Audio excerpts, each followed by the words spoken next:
Hey guys, I'm Kayla. I'm Kenny. I'm Dante. And this is In the Bag, episode 8. Today we're going to be talking about financial literacy. But before we get started on that, what have you guys been up to? What have you been up to, Dante, like the past week? This past week, I've just been kind of working on myself right now. I'm kind of starting a YouTube channel about financial literacy, creating wealth, saving money, just what to do, life hack, stuff like that.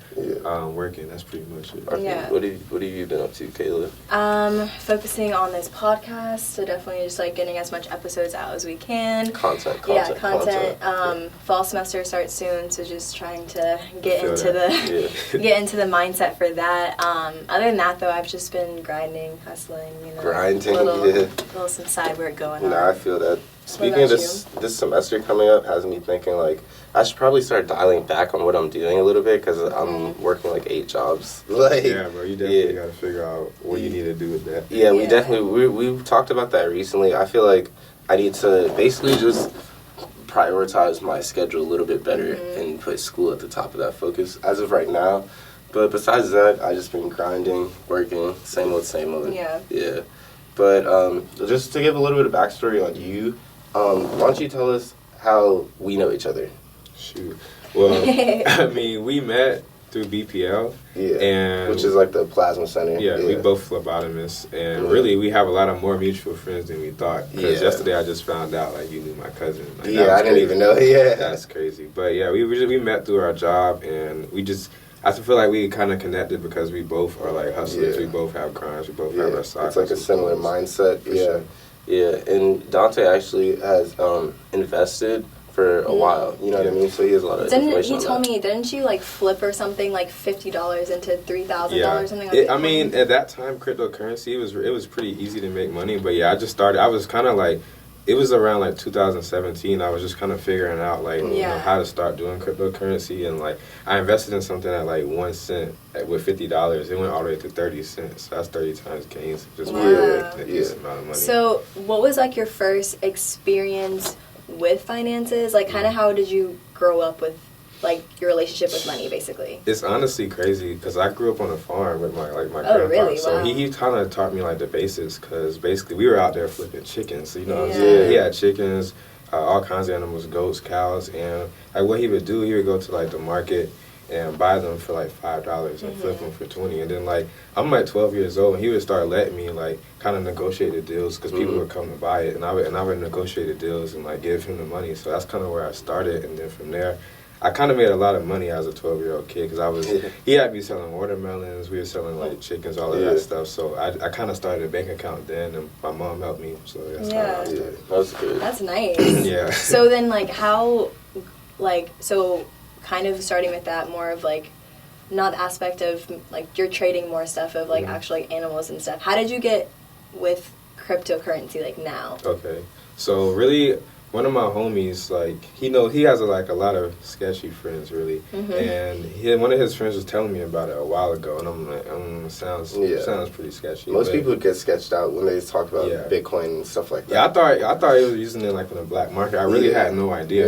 I know about it. Then I started doing a little research. I'm like, okay, this is actually kind of legit. So I made like a Coinbase account, made a Binance account, and me and my homie, we just started kind of learning, teaching each other, and we started there. I think I started with Bitcoin, and I started going into the other alternate coins and stuff like that. So just to like branch off of what he said, Coinbase is an app that you can basically have a Bitcoin wallet or a cryptocurrency wallet, and that's how you could do your transactions on an app like Coinbase or like there's many apps that Coinbase is just like a well-known one. That's basically how you turn like your U.S. fiat into other currencies because that's the only way. Then you can bring your money to like a marketplace like Binance and trade different coins. Yeah, exactly. And there's like Bitcoin is just one type of cryptocurrency. A lot of people don't know that there's many different types, including like Litecoin. That's a Bitcoin. That's a crypto. Yeah. I invest in Litecoin too. And there's never heard of that. There's the one that starts with the E. What's that called? Ethereum. Yeah. That's another cryptocurrency. Okay. So those are all different types of cryptocurrencies. Bitcoin is probably just like the main big one. That's the main one. That's the one that started everything. Yeah. But since Bitcoin was the first kind of oldest, a lot of the other coins they're made for Bitcoin's flaws. So Bitcoin's kind of slow with they have high transaction fees. So you got Litecoin that's a little bit faster. Yeah, exactly.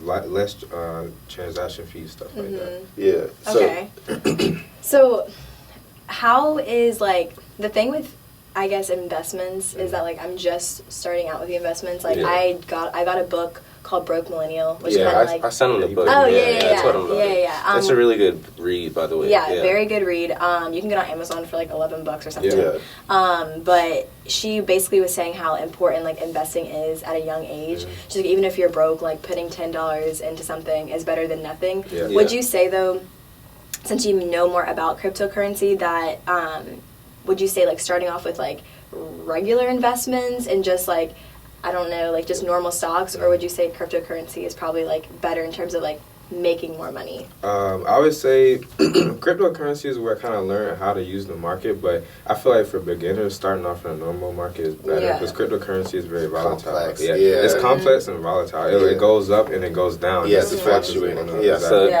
so it's easy to lose your money if you don't know what you're doing or like know how to invest. So when I started investing personally, I started with just straight stocks, and then from there I moved into working with a little bit of like demo accounts for Forex. And Forex is like trading currency, foreign exchange market. And most people don't know that when people are doing like, we talked about this yesterday, literally, when people are doing like Forex, like and they're posting on Instagram like, yo, hit me up if you want to make $1,000.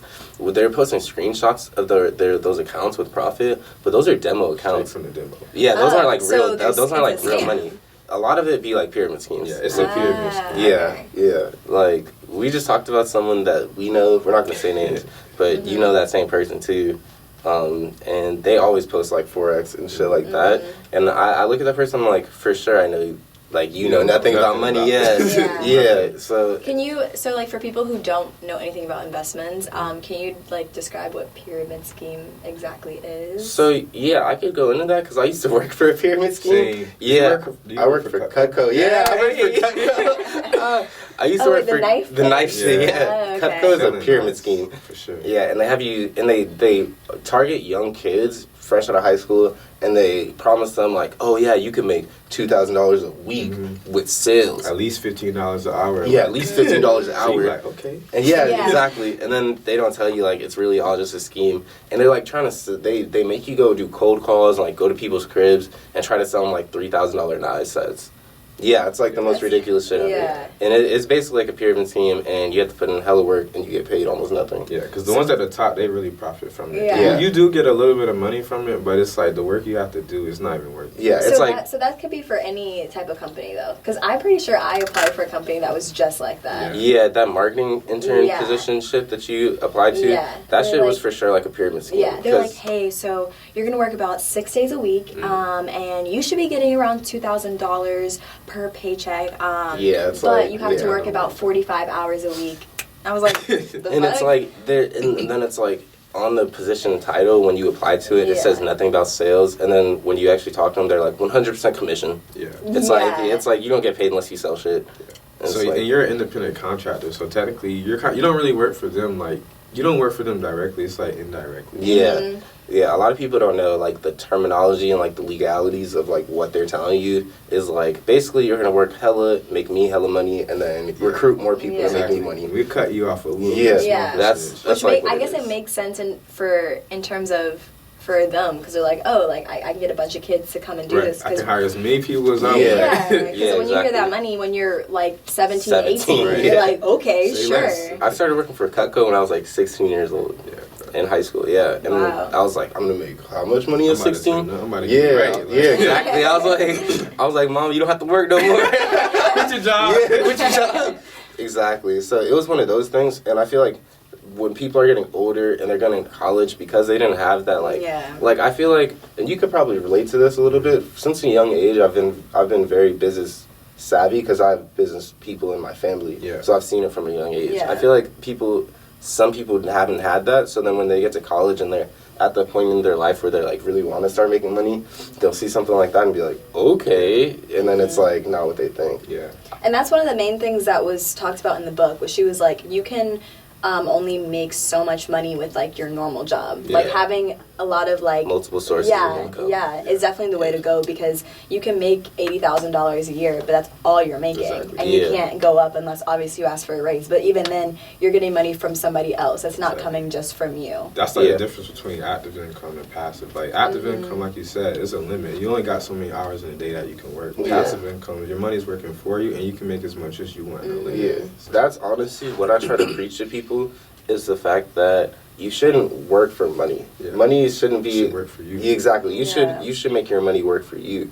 And what I mean by that is, like, in terms of investing, in terms of saving. These are like basic financial concepts some people just don't have. Yeah. Like, I've seen people who, instead of like paying their bills, they'll max out credit cards and shit. Yeah. Oh, especially you know what I mean? Especially like, I feel like when you're like right now, like we're all pretty young. Yeah, yeah. Anybody who, like, a lot of people who are our age right now, that's a lot of what they're doing. Like, I have several people that I know who like, they have like $7,000 in debt, or like they oh yeah, but it's okay, like I only have $5, but I'm gonna spend my last $5 on like this coffee right now. And what you're talking about isn't even like student debt. You're just talking about like credit cards. That's like that's credit cards. That's just like shopping. That you don't need, but like it's just one of those things where it's like, oh, like I want, so swipe. And I learned that the hard way when I maxed out my credit card. Really? She didn't want to tell me for a minute. No. She didn't tell me that. Mm-mm. So I maxed it out. I maxed it out in April, and it was $1,000 like credit line. It's not too much, but still enough for me to just swipe. Yeah. And I was in Atlanta with my friends. I was trying to order pizza online with my credit card, and it said decline. I was like, "What do you mean decline? It's a credit card." And then I go on my account, and it says, like, you're over $15, basically. And I was like, what? Dang. So then it was like, overdraft fees and, like, all these other extra fees. Yeah. And then now I'm so scared to use my credit card. Like, I try to use it as, like, limited as I can. Because I know you're only supposed to use, I think it's, like, 30%. Yeah, 30% of it. 30% of what? Let's get specific for those who might not 30% of the actual credit line, right? So, like, say, like, your credit line is like $1,000, like you said. You only want to use on that card 30% of $1,000. Yeah. And that's how you keep your credit straight and like basically. And that's another thing too. I feel like, you know, I'm just gonna say our generation, since we're the upcoming, you know, new adults or whatever. We don't talk about credit a lot, and like I know like people in like their mid-20s who still don't even have a credit card, and like who know nothing about credit. No, and at least in the United States, credit is everything. Like you can't do shit without credit. That's a fact. And then it's hard to even get your credit up, because once it's down, like it's down. It's down, and it's not something that you can just build out real quick. Like, that's one of the things I want to start talking about on my YouTube channel, just because even my mom, like, her credit's not the best, and she's like 40-something years old. I feel a lot of people, like, you shouldn't be scared of credit cards. You just gotta really know what you're doing and how to use it, because if you use it the right way, it's a lot of benefits you can get from credit cards. You know, travel points, cash back, all of that stuff. Because like if you open up a credit card, and some of the times they'll have like a benefits, like Chase, they have really good credit cards. They'll have benefits where, okay, if you spend $500 the first 3 months, you get it. If you do it like normal spending, just like a debit card, the money that you have, the first 3 months, then they'll give you 15,000 points. That's $150 cash back. Or if you use it for travel, it might be like $200 travel, and it just keep adding on. See, for me, like, I had my credit card for about like a year and a half. The new one I just got. And basically, I had like over 30,000 points, got $300 cash back for it. Nice. And then I opened up another credit card. It's not bad to have multiple credit cards. There's a couple of reasons, because it increases your limit. So now, say like you said, so $1,000, 30% of that is $300. But now I have 2 credit cards. Say you have $2,000 limit. That same $300 is only going to be like 15% instead of 30%. So it helps out a lot. And you can just keep building credit up like that. So he was telling me, like, you don't believe in budgets per se. It's not that I don't believe. It's just like having a budget is really hard. I want, if you want your money to work for you, the same way Netflix, you know, Google, all of that takes subscriptions out your account every month or so. Like, do the same thing with your savings. Take out $10 a month, $30 a week. It doesn't matter what you do as long as you're saving some side passive. You don't even have to think about it. So just automatic. I see what you're saying. Because I had a boss tell me one time, the boss was the worst. I did not like it. But he was a CPA out in New York. So, like,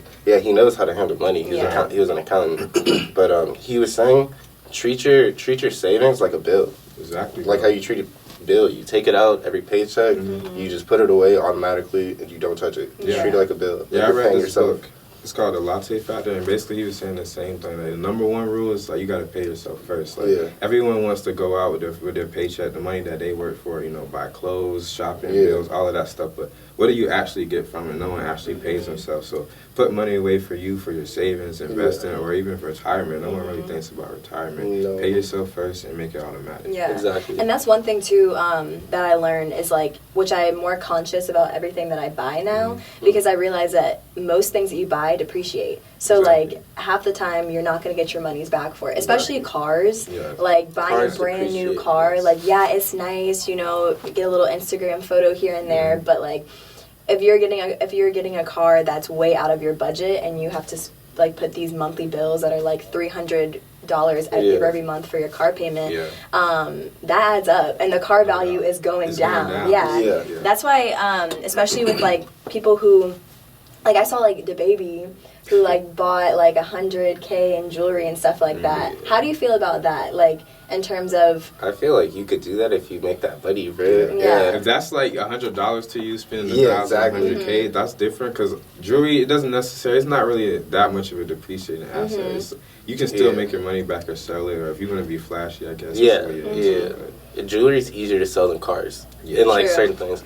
I would say if I was making the type of money he was making, though, the first thing I'm getting is property. I feel like that's like and we talked about this too, because right now I'm currently in the process of getting my real estate license. I'm taking a course and stuff, and I'm learning real estate is like one of the cool things and best ways to invest, I would say. Yeah, no, it is. I feel like the fastest way to build wealth is investing in stocks and real estate. Think about this, it's like investing in stocks, like you'll get like a 7%, 10% return, maybe 20% on your money. The ROI. And that builds up. But with the investing in real estate, you might take $10K or a $5K down payment on the house to get a loan. You get a loan out from the bank. You're using someone else's money to make money, right? Yeah, exactly. In a year or two, you just maybe you might flip the house for $20K. Exactly. You took $10K and you made $20K from it. It's really nothing else you could do with That's what I'm saying. Dang. Most people don't know how easy it is to get started with real estate. The two things you need to really cop a crib is you need about $5,000, which is for people who are like, why do you need $5,000?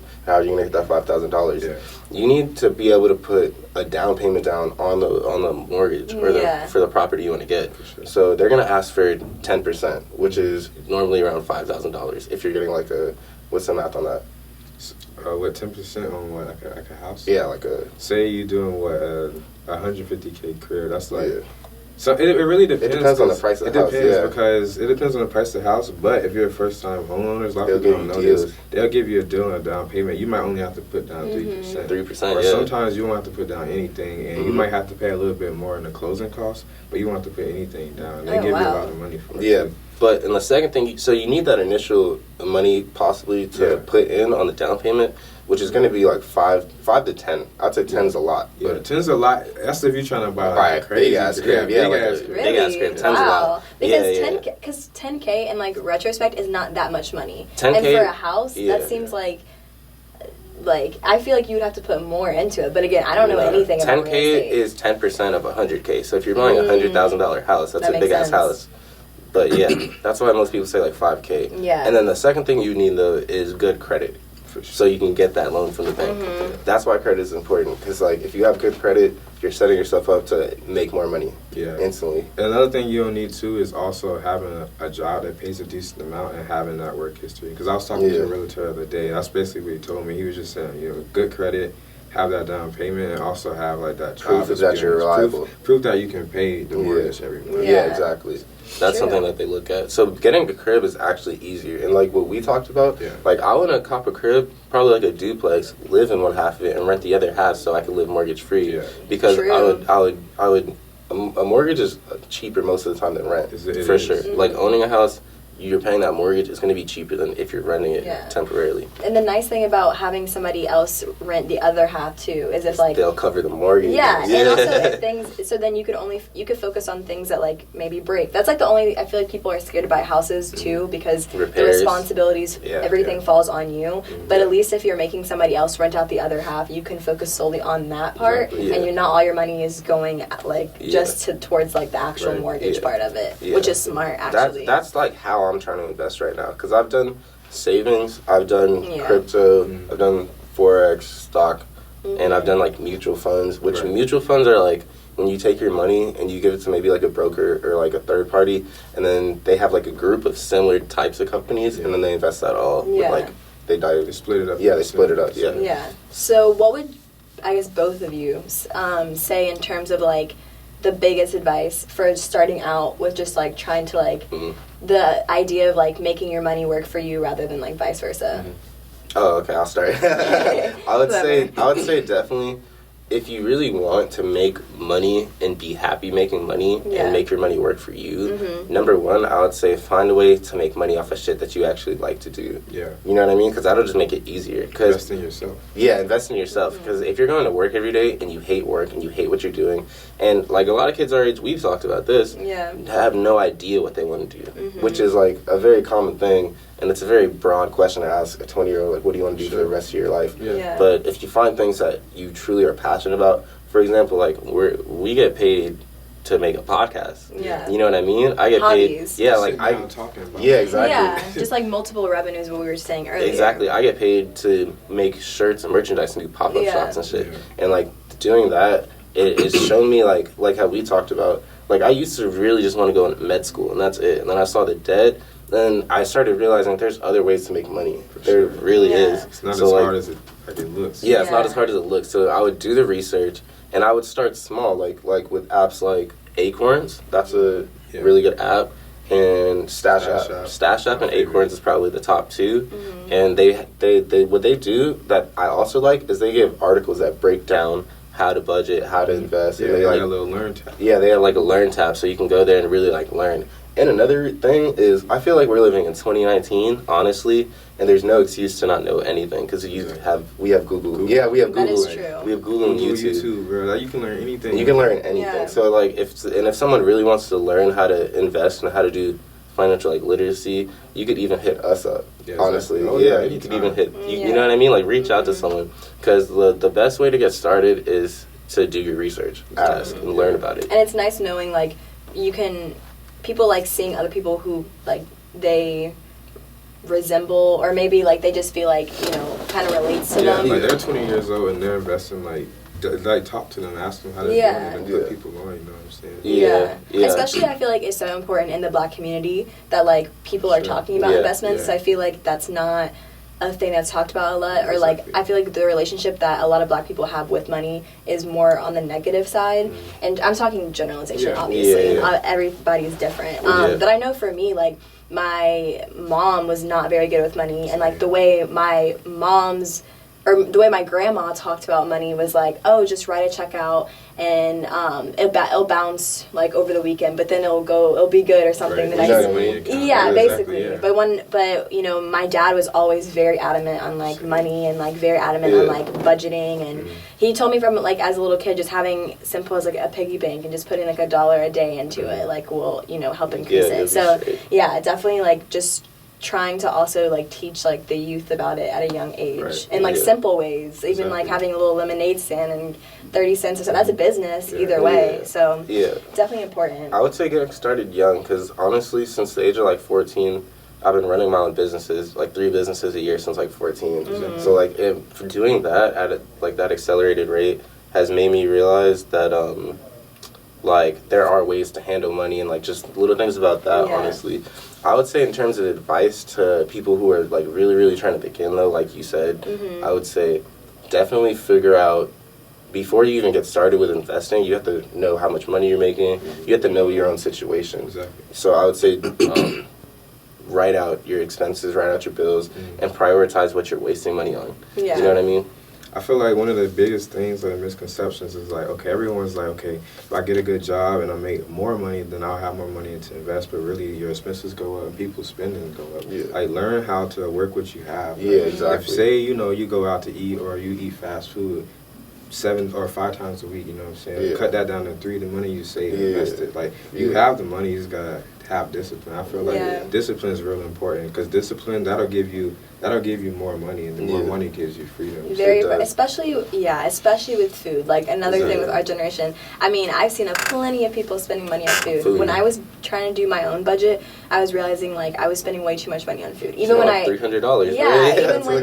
Even when I had food at home, like, I'm like, oh, but I really want Chipotle today, like, but that's one meal, and it's cost about $10 when you can make the same thing at home for 10 times better. Exactly. And it's not even, like, I was little things. Like, I was proud yesterday. I brought a salad to work. My coworker got Chipotle, and I was like, damn, I really want it. But I was like, nah, I'll save that $10 for something else. Just to bounce off what you just said, like, there's times where someone might not realize how much money they're actually spending because it's so convenient to just swipe and swipe and swipe. For example, like he said, if you eat fast food, say you eat like fast food on your lunch breaks at work, 5 days a week, that's $10 per meal. Yeah. That's $50, not even including maybe you might have multiple meals a day. You might spend $70 in a week just on fast food, which every 2 weeks is $140.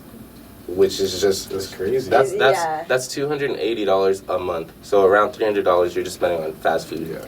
And I also learn, and I definitely would recommend this too, since I'm still like learning, but swiping your card is a lot easier than having cash. And I've heard of like the concept of cash diet, where you take out a certain amount of money per week or maybe every 2 weeks, and it makes you really think about what you're spending your money. Because it's like, okay, I only have $20 left for their like 3 days left. Right. What do I spend my money on? And rather than a car where it's like, here you go. Gotta check the bank account. Exactly. Exactly. Yeah. So it definitely, I feel like having a cash diet too is super important. Sure. At least if you're first starting out trying to figure out the whole like budgeting situation, just to see, especially with if you know like you're struggling at the end of the week, or maybe you're only 3 days into it and you had $100, now you only have $10. It's like, it makes you really think, well, damn, what was I spending that $90 on? Exactly. So yeah, I think I would recommend a cash diet too, just like starting out. Go ahead. Good. No, you good. I was gonna say a cash diet is definitely smart. Also, there's this app called Clarity. I think it's called Clarity Money. It basically attracts all your credit card spending, your debit card spending. It'll put it in like different categories: groceries, shopping. It'll tell you how much you're spending a week, that month, the year. So it tracks everything for you. Even if you have like a bank app, most bank apps, they're moving to that model now. Yeah, exactly. So they'll track out your budget and spending habits for you. So you just have to look at it. You know, most people don't even take that into account. Like making money and managing money, all that shit, because we're in 2019, again, like I said, it's becoming more accessible. That's the easiest point. Yeah, exactly. It's so easy now because there's apps for everything. There's no excuses, like you said. I don't know. I feel like people have to first like start to realize their money situation, manage their money. Second, then they could talk about saving, and then from there they could talk about investing. Exactly. I would say it like works in those 3 steps, and then from there you could just take off. And all that can be done with like 2 hours. Get Clarity Money. Learn what you're spending, how you're spending. Exactly. Get Stash App or Acorn. Start putting the money away, and then start investing. And start learning how to invest. It's like 3 easy steps. It's really not that hard. It's so simple. Yeah. Simple. And what we were talking about the other day, if like, I know for me, for example, if I can make it work now with the little money that I am bringing in, I can't even imagine, once I'm actually making real money, how that can help too. Because if you can make it work now with whatever you have, it'll get a lot easier, and it just becomes like a routine type of thing, where it's not even something you're thinking about. Because we definitely make it work, and there are ways to make it work. Like I have multiple hustles, you have multiple hustles, I'm pretty sure you have multiple hustles. Yeah, exactly. Yeah. And it's like one of those things to where like, I could have just chilled and just worked at Smoothie King. You feel me? Come on, take that. Yeah, exactly. Yeah. But I grinded for a year. Now I got a better car. We're in a better crib. Yeah. It's like, you know what I mean? It's like even for like, I would say like ladies out there like who, because I know for me, I like to pamper myself sometimes, but like sometimes you gotta not do the nails, or like you gotta not do the eyelashes, like you just certain because I know, especially for like my friends who struggle with money, that's what they spend their money on. Is like, why do you think they do that? I think it's just like, the trend. A lot of stuff is trendy, especially like the eyelashes thing right now. Like that's trendy. You know, also aesthetically pleasing, and you want to feel good about yourself. And a lot of times, not obviously, I'm speaking for like me and like my friends. In general, you know, girls like pampering themselves. So that's like a way that they like to do it. Like, oh, I got an A on this test, let me go get my nails done. But like, I personally stopped doing my nails because that was $50 every 2 weeks. That's crazy, right? That's crazy. That I was spending on my nails, and I was like, damn. Plus tip, by the way. Gotta leave tip. So it's like, damn. And just to have fake nails that are ruining my actual nails that, you know, break off after about 3 weeks. And it's just like, that was an actual bill that I had to like budget out, and I wasn't worth, but like you have to just make sure like whatever you're budgeting out is something that's worth it to you, because I feel like you shouldn't have to, you know, X out everything that you enjoy. But like for me, like I enjoy skincare, so like that's what I spend my money on is skincare. But like I stopped spending my money on my nails or, you know, always doing my hair or something, because like it's not worth it. I feel like girls definitely tend to spend more money on frivolous things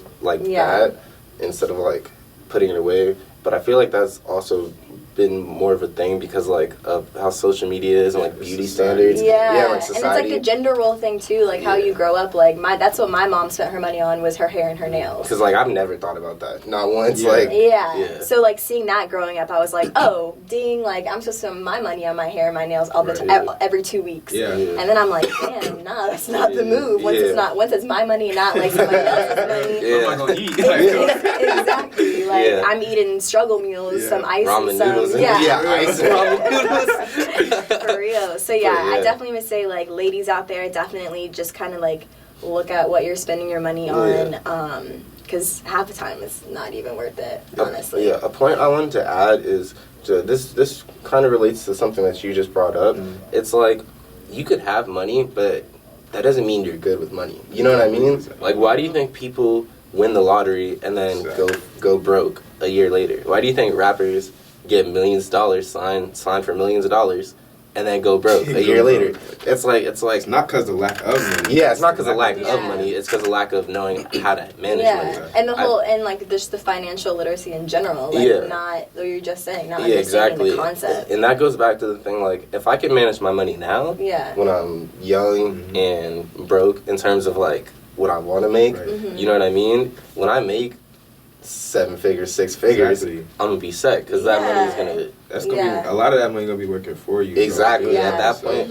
And I feel like people get so excited, especially like people who win the lottery or people who like get famous overnight. Like they get so excited because all this income's coming in. They don't know how to even handle themselves. They're like, oh shit, well here you go, I got more money now. Exactly. It's one of those things where it's like, honestly, if we're speaking honestly, like $1 million is not that much money. You could easily go broke in 1 year with $1 million. You could spend that shit. Swiping. Yeah. You could spend that shit on nothing and other people and taxes and bills. It's like once you get more money, you do have more issues and more problems.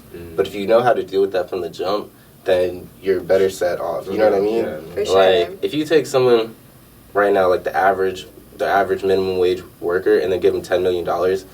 It's like they might not be successful. Yeah. Because it's like, what do you do with that money? Financial literacy is important, bro. I think a lot of people sleep on that issue. Like, one of the things is, like, I think one of my favorite quotes is, like, discipline is the bridge between your goals and your accomplishments. If really you sit down and you figure out, have control over your money, over your destiny, it'll help out a lot. Bro, something I say all the time is, like, the only step in to be successful is preparation. That's it, bro. The only there's one step in being successful is planning for it.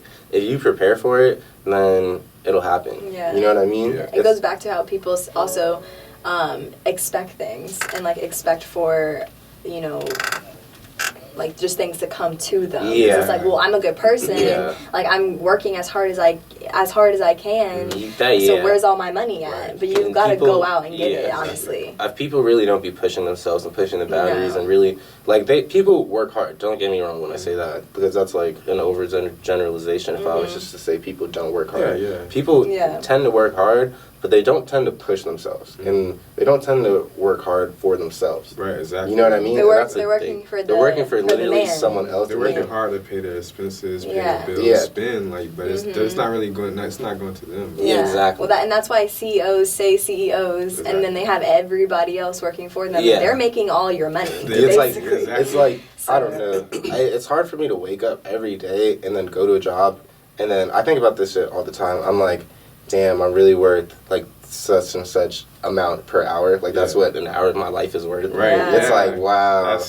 I think about that all the time. Yeah, I'm like, Yeah, once you started telling about that, it definitely made me kind of take a step back and was like, why am I working like this I'm hard literally for making this? someone else money. Yeah. Like it doesn't make sense to me. Exactly. If I worked this hard, half as hard for myself, I would be making money. You know what I mean? It's like one of those things. Yeah. And I think I've seen a huge growth in you in the past year because a year ago, honestly, you weren't really putting in any work on yourself. You weren't, honestly. You weren't like making moves for yourself. Minimum. It was one of those Because type of things. it's another thing too where people like being comfortable. They don't like being uncomfortable. Exactly, And that was me. Like I don't like being uncomfortable. I don't like being put in uncomfortable situations. Yeah. But which is understandable. Yeah. But like once I realized me staying comfortable was me doing the bare minimum. Yeah, coasting. Yeah. And not doing really anything. And that was just kind of how it was gonna set. Especially when you have the mindset of, you know, go to college, get your degree, and then work that 9 to 5, and that's it. So I never thought about like multiple revenues or like even thinking like, oh, my hobbies that I like could actually make me money.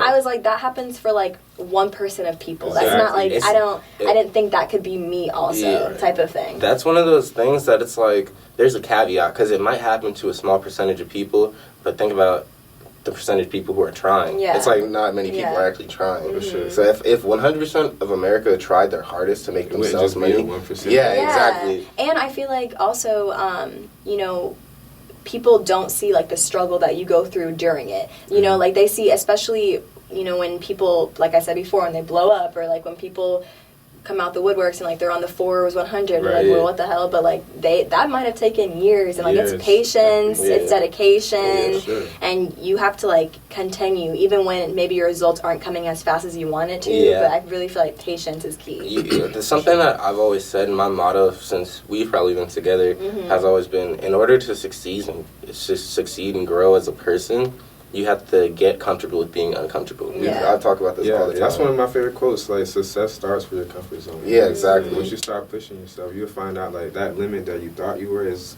up there. It's mental. It's a lot mental. It's mental. 100% mental. That's what I talk about working out. Working out is like, I would say 30% actual physical work and then all mental work. You gotta go into the gym is like the hardest part about working. It's like exactly. When you're actually there, it's not that hard. You just do simple shit. Just do a couple of things, and then you go home. You go home. But actually getting there and then staying there and like pushing yourself to actually try, that's the hardest part, which is 100% mental. You know what I mean? I'm still getting there with that one. Yeah. So it's one of those things to where if you learn it early, you're straight. That's why I stress in your 20s, it's like grind, because you're young, bro. If you have a good start to things, you're going to stay on that trajectory. Yeah. You know you're older for a lot longer than you are young. Yeah, you're older for a lot longer than you're young. So while you're young and you have a high potential, like reach that potential, I would say. Here's the time to like really grind. Like you got to grind a little right now so you can ball a lot later. That's what I'm saying. Put your head down, like grind. Get outside your comfort zone, start investing, start doing stuff that you normally don't do. And later it's going to pay off. Gary Vee, you know who Gary Vee is, the entrepreneur, investor guy? Nah. He's like this, he's about to buy the Jets.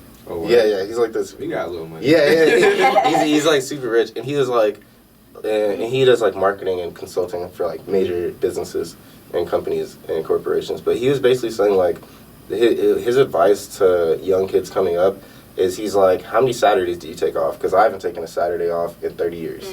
Real talk. That's he's real. like, I haven't taken a weekend off in 30 years. So and it's like, he always talks about, he has like a lot of motivational speeches, and he always talks about it's frustrating seeing like kids spend their money on like Rolling Loud or like Coachella. And like that's like a good, if I know for me when I went to Rolling Loud like I spent $1,000 that weekend. Yeah. For sure. Off just, that. Just on that. And like and is it worth it? Like, you know? So it's just like making sure you're, like I was saying before, making sure you're spending your money on things that are actually worth it. Because that's, it was fun. And like definitely, you know, seeing certain artists was cool in person. Yeah. But if I wanted to see that one particular artist, I could have waited until they were on tour for like 10th of the money that I spent. Sure, yeah. Have you ever been to Rolling Loud? I've been wanting to go for a while, but then I always get to the point where like, dang, like, that's a lot of money. It's worth it like once. And I don't know, and then it's like, it's hot, and then everybody is like, all close up together. Yeah, it's very crowded. I mean, if you like mosh pits, maybe you like it. Yeah. I didn't like it because I'm small, so like I was getting crushed. It was cool. Yeah. It's just there's no way I could have that much fun in a weekend knowing how much like that whole I don't really like Miami anyways just because I spend way too much money when I'm there. Yeah. But that whole weekend, it was raining the whole weekend. Mm-hmm. Like it just wasn't a fun weekend for me personally. And then to top it off, I knew I was spending $1,000. Yeah, and it'd be different. I was like, and it'd be different if, like, you know, that money was nothing to me, but that money was something for sure. Right. And having to spend that, and I didn't even have a place to stay for like a night. Yeah, she didn't play that shit out at all. So like it was a struggle, but definitely, you know, just making sure you got the funds if you're gonna do something like that. But I feel like, kind of like maybe to wrap it up, what would y'all say, like, in terms of ending it on, I guess, advice, or like maybe like 3 things that you would say to take away from like this whole conversation? What would you say are some takeaways for like people who might be watching or listening to this? All right, 3 things. Pay yourself first. Pay yourself first. Make it automatic because you don't have to do anything but just sit there and let your money build up. Yeah. And the last thing is just have control, have discipline. Like that'll take you a long way. Like wake up every day with goals, set goals for yourself, and reach them. Yeah. I think those are all good points. I would also like to add that for sure, way to better yourself is to always strive for better opportunities. You know what I mean? Like always push your boss. Let me get a raise. Let me get a raise. Let me get a raise. Never get complacent. Yeah, never get complacent. Talk to them like, all right, I want to be in a better position. I want to like always look to level up the position you're at. Whether that's even like if you're a bagger at Winn-Dixie, be like, all right, what do I have to do to do this? I want to get to that next step. Yeah. If you show that ambition and you show that you want to do it, 9 times out of 10, someone will give you the chance. Yeah. That's why I feel like getting a job and putting yourself in a higher position is a little bit easier than people think, but you just have to be willing to talk to people. And I know that's hard because some people are like introverts, and obviously they're not as social as I might be because I just talk to whoever. For sure. But like that's a part of getting out of your comfort zone. Yeah. Networking and like reaching out to people and really seizing opportunities because they're not gonna like be handed to you. Yeah. For sure. I feel like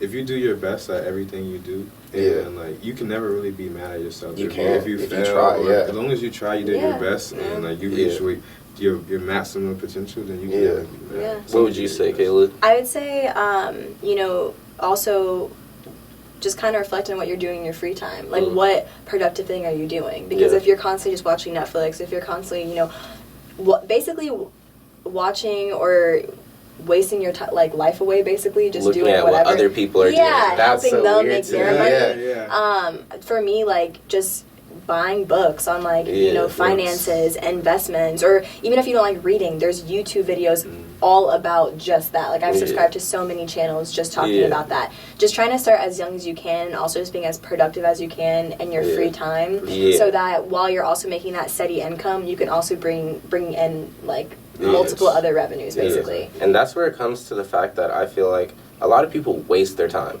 That's like maybe like the number one thing. They waste their life away. It's a valuable asset. Exactly. Time isn't forever. And if you're this is the weirdest thing to me. If you're spending half of your free time looking online at what other people are doing, that's a little weird because it's like it's like a cult. It's like you're literally just watching someone else and what they're doing. It's and like, at the end of the day, like we only have so many set years in our life. We don't know when we're gonna die. So it's like you want to make the most of your life when you're on this planet. Yeah. So when you leave, you have maybe some type of legacy left, or you know that the time that you had, you did as much as you could in that time that you had. Yeah. You don't want to, you know, waste your life away and be 85 and be like, damn, like I don't have nothing, I don't have anything, like I don't have half the stuff that I wanted to do. Yeah. And at that point, you know, it's already kind of like donezo for you. I feel like there are a lot of people who might be older and live with a lot of regrets and might have wanted to know this information a little bit sooner. Yeah. And I feel like they would switch around what they did. Yeah, but it's never too. It's never too late. Yeah, I was about to say it's never too late. Because you can be 50 years old and still get yourself right. Yeah, people. What were we just talking about yesterday? There was somebody who came up later in life. I don't know. There's a whole bunch of millionaires that didn't start making money until 30. LeVar Ball. LeVar Ball? Oh, yeah. Yeah. LeVar Ball, you know what he used to do? He made a living off of, he played like a little bit of professional football, but he was on practice team, so he got paid a decent amount, but not really, honestly, because he didn't like play that much. Yeah. LeVar Ball, he started training kids, like top high school athletes, and he was paying them. They were paying him for like training sessions. And then he flipped that into, my sons are better than Jordan. Yo, buy my clothes. Yo, I have $600 shoes. Buy them. Yeah. It's like and now like he's a prominent name in sports in general. So he got banned by ESPN for a little bit, but it's great. I know his clothing brand kind of like went down. Straight. But for a while though, the whole point is he was a little bit older. Good, and he got his life together. LeVar Ball's like 52. Yeah. So it's like there's time. It's just all about starting it basically. Yeah. So how do y'all any like shout outs or anything? You want to plug anything? Starting a YouTube channel, so check me out. We're going to be talking about stuff just like this, wealth building, saving money, and investing. Check me out. Right. We'll link all your stuff in the bio too and everything. I would just say, thanks for all the support. Thanks for all the feedback that we're getting. Yeah. We're definitely getting a lot more feedback. Positive feedback, yeah. Always leave comments down below. Any type of like constructive criticism, we're always open to. And shout out, Tampa Wave for even letting us use this. The studio. Yeah, use the shout studio. Out Wave Theory for putting us together and sponsoring us. Shout out to our other sponsors, Anchor, for helping us make it easy to put out the podcast on all platforms. Yep. What else should we shout out? Be on the lookout for my website, kennybhawkins.com. More merchandise coming, more podcasts going to be uploaded, stuff like that. We're trying to be super consistent with all the content we're putting out, and we're trying to really take into account feedback. So it's important when you leave comments because it helps us know what to work on, and it helps us know like what you guys were fucking with. You know what I mean? Just trying to be as, we're trying to grow this as organically as possible. Yeah, exactly. So we want to just make sure that like everything that we're doing, people fuck with, everything that we're doing, somebody's taking something away from it, basically. Whether that be 5 people or 10, whatever. Yeah. But yeah, that's about it for me. Well, I got 2 more shout outs. Shout out to my fitness page, Fit Unbound. If you have any fitness goals, follow us on IG. And also shout out to you guys for having me here. Thank you. Thank you for coming on. Yeah, that's it. All right. Yeah.